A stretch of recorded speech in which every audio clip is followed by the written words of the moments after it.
The message lit up my phone at 11:47 p.m., and for a split second I thought it was meant for someone else. It had to be. My boss never texted me this late, and certainly not with words like these. All I want for Christmas is to wake up one morning and not feel so alone. I wish I had someone who sees me when I'm not pretending to be strong. Do you want to make it come true? I stared at the screen, my heart pounding so loudly I was sure it would wake my neighbors.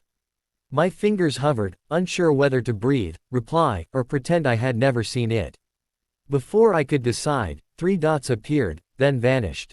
And in that moment, I knew whatever happened next would change both our lives.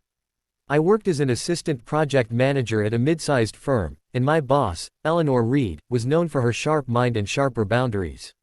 She was respected, slightly feared, and endlessly admired.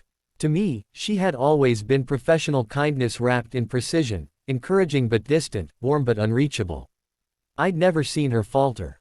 Not when deadlines collapsed, not when clients screamed, not even when she fired someone who clearly deserved it.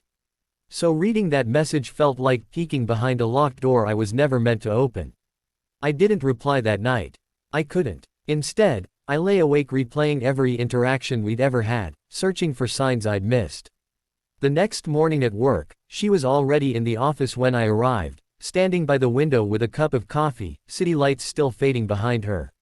She turned when she heard my footsteps, and for a terrifying second, I wondered if she remembered. Her expression was calm, controlled, until her eyes met mine. Something flickered there. Vulnerability, maybe, or fear. "Good morning," she said, a little too quickly. "Morning," I replied, my voice betraying me with a crack.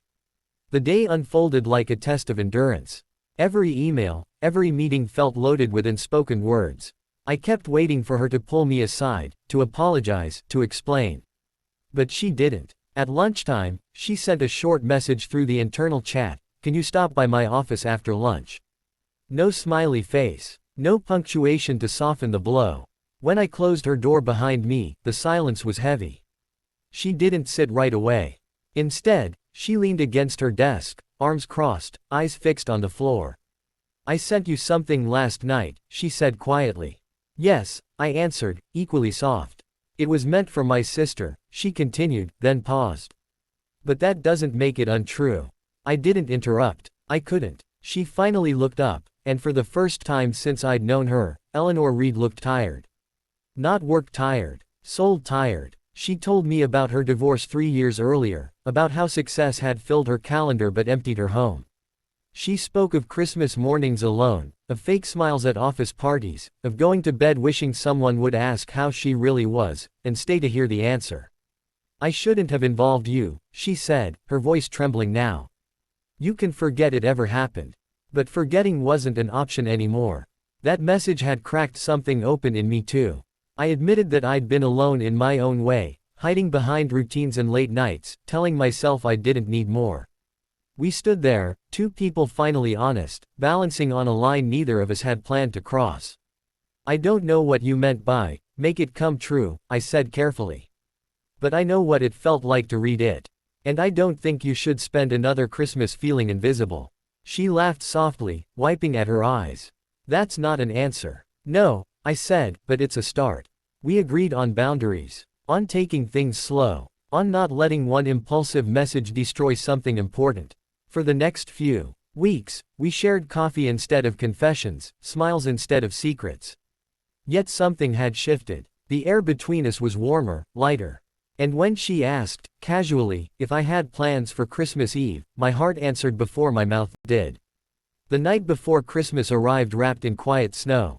I stood outside her apartment building, staring up at the lights, wondering if I was making a mistake or stepping into the truest thing I'd ever felt. When she opened the door, she wasn't the polished executive I knew. She wore a simple sweater, her hair loose, her smile nervous. "I almost didn't invite you," she confessed. "I almost didn't come," I replied. We laughed, tension breaking, and spent the evening cooking a slightly burned dinner, sharing stories, and listening to old music that made her nostalgic. At midnight, she handed me a small gift, a framed photo of the city skyline taken from her office window.